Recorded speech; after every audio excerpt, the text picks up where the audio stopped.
Good morning to all of you. The topic of today's discussion is excellence in inclusion. All the important stakeholders of the education sector are here. Some of them do not believe in the Indian system of education. Some believe. India is a land of contrast. India is not a country which exists elsewhere in the globe. The kind of challenges the Indian system faces, those challenges are not known to other countries. To give you an example, how India is such a land of contrast, imagine while in a regular urbanized middle class or lower middle class income groups, you have almost 50% GR today. Also imagine a district in the same part of country where no college exists. There is no higher education college. There is no question of GR there. This is the kind of difference, the contrast that exists today. Quality of institutions. On one hand, you have IITs, which have actually attained heights of excellence, regardless of whether they figure in the top 500 institutions of the world or not. These are questionable parameters, these are questionable ways of evaluating. There are certain indicators are actually not relevant to Indian institutions. But world over, an IIT graduate and IIM graduate is readily accepted by any country, by any company for employment. On the other hand, you have schools, you have colleges which do not have toilet facilities, where water doesn't come.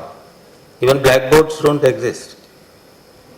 This is the kind of contrast. That's why I'm very happy that in addition to excellence, you are also talking about inclusion. When you talk about inclusion, we again have a huge contrast.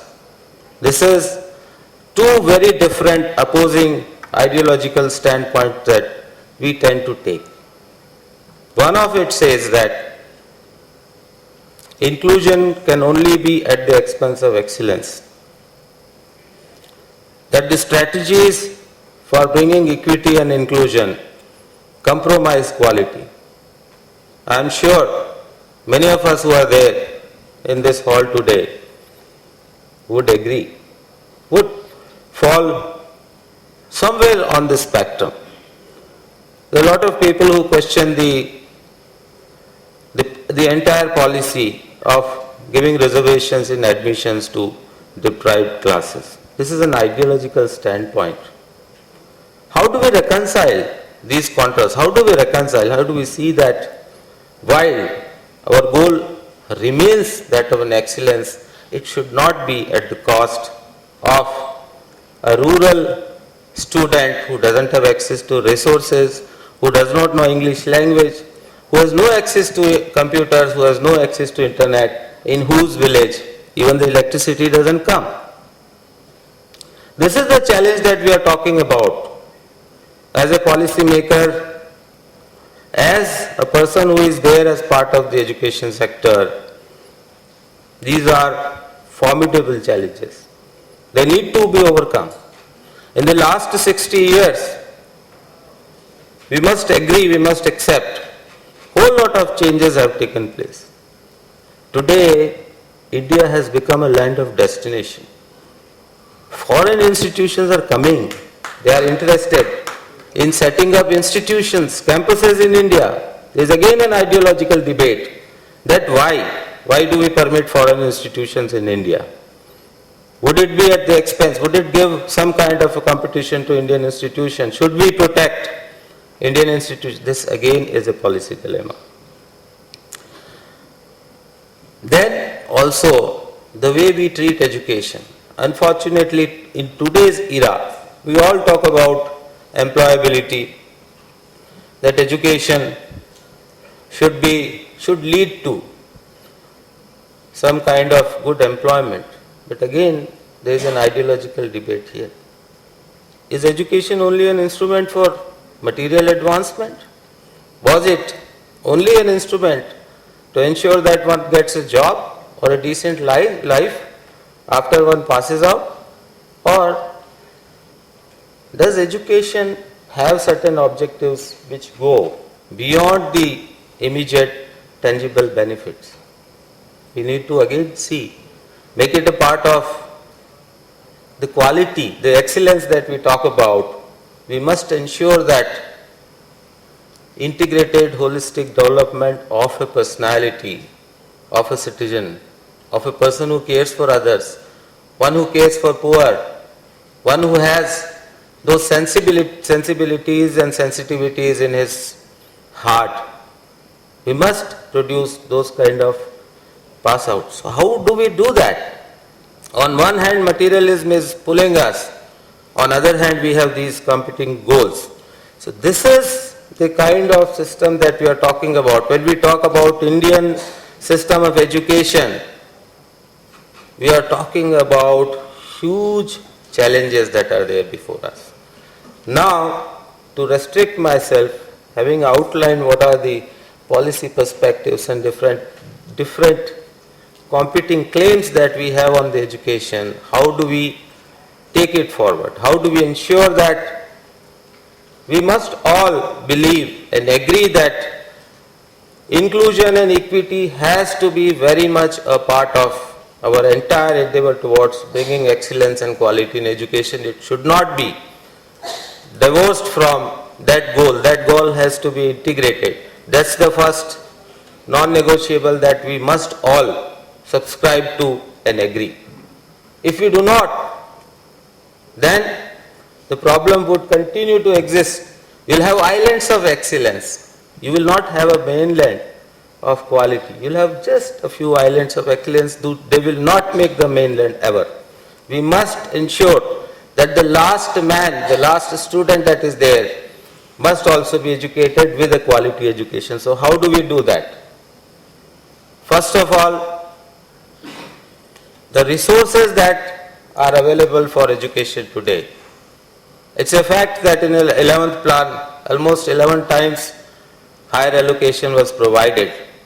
Despite that, the elusive goal of 6% of GDP to be spent on education remains an elusive goal right from the days of Kothari Commission. 1964-66. Why does it remain that? Why we are still struggling with 3.5, 3.7% of expenditure on education? Where lies the problem?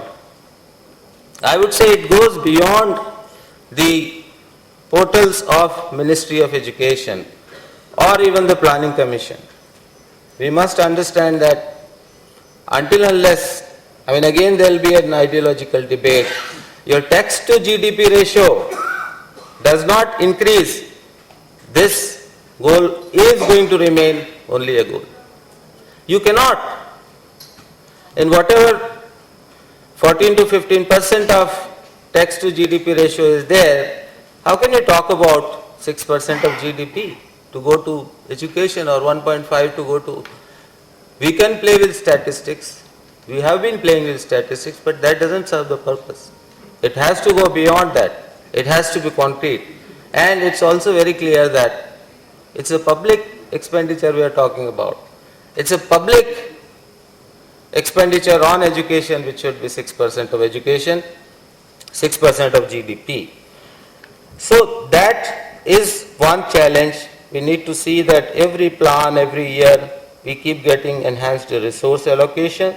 Then we must also ensure that the industry, the corporate, it supports and supplements the education sector investments. The investments are not flowing. There are certain policy bottlenecks which certainly need to be removed. But how do we leverage these resources? We keep talking about PPP.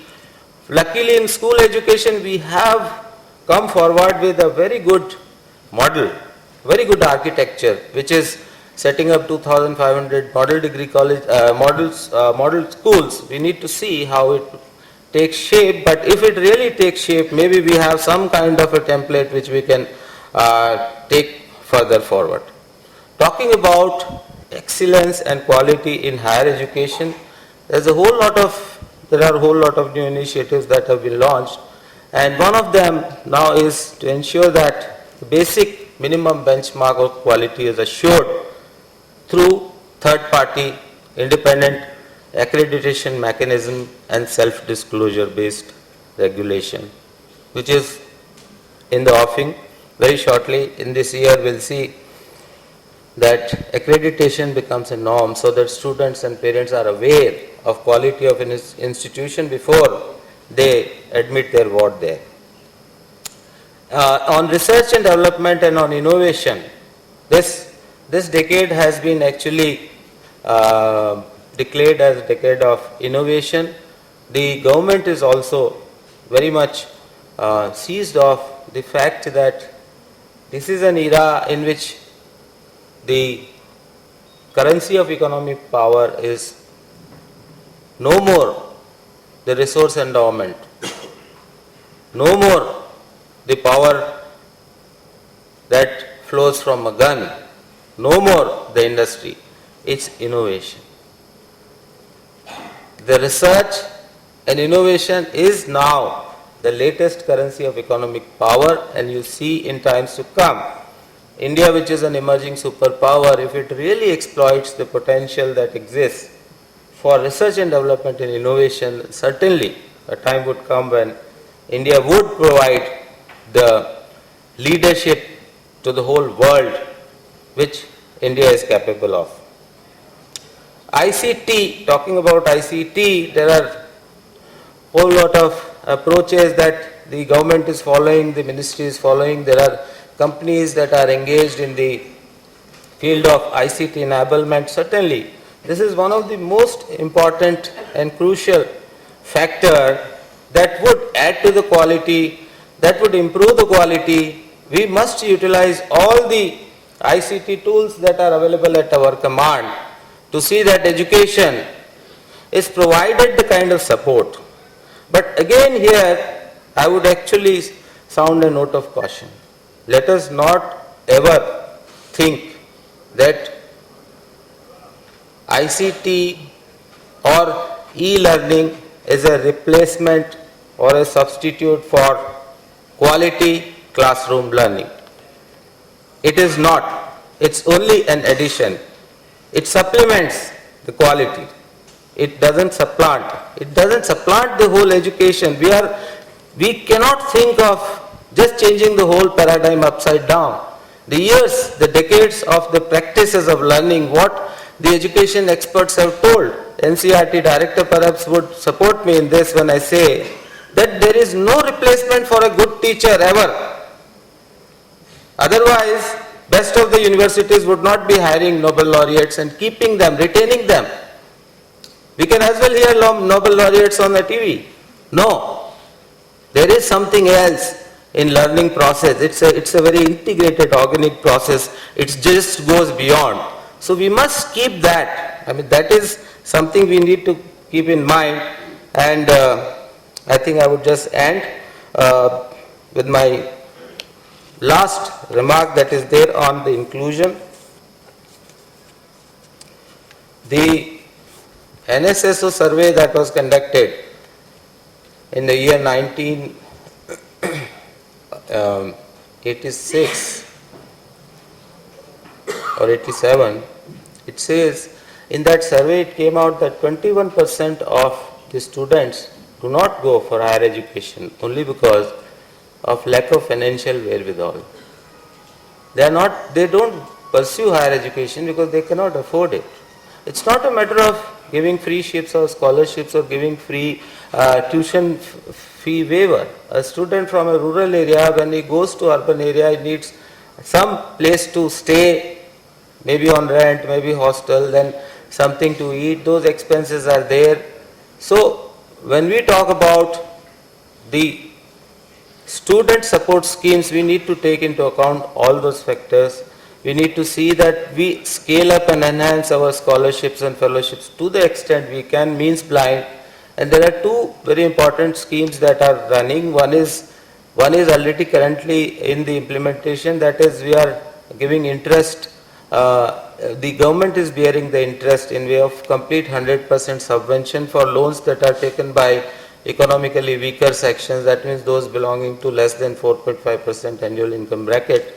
And the second thing which is very shortly going to happen is that we are going to come up with a credit guarantee scheme, a credit guarantee mechanism. Today in India, a student wants loan, but bankers may be unwilling to give for reasons even beyond their control. There is lack of faith, trust. That kind of trust, in order to build, there has to be some kind of credit guarantee mechanism in place. And shortly, we are in the active process of formulating that scheme. Certainly these two schemes will go a long way towards ensuring that the students are not denied education merely because they do not have financial wherewithal. I thank you very much for giving me this opportunity. Thank you.